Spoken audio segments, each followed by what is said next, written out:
Hi, welcome back to our YouTube channel. నేను చెప్పే topic వచ్చేసి కాంపిటేటివ్ ఎగ్జామ్స్కి యూజ్ అవుతున్నా. 8 plus 8 is equal to 1. So 8 ఎన్ని టైమ్స్ ఇక్కడ 2 times.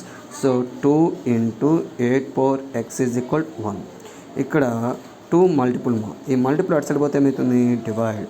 So 8 is equal 1/2.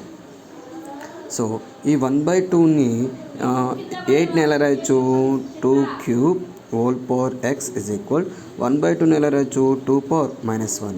So a power m whole power n, a power m into n, 2⁻3x is equal 2⁻⁻1. Bases are equal, parts are also equal. So 3x is equal -1, x is equal -1/3. So what is the x value? X is equal -1/3. Thank you for watching my videos. Please subscribe our YouTube channel and share to your friends. Thank you.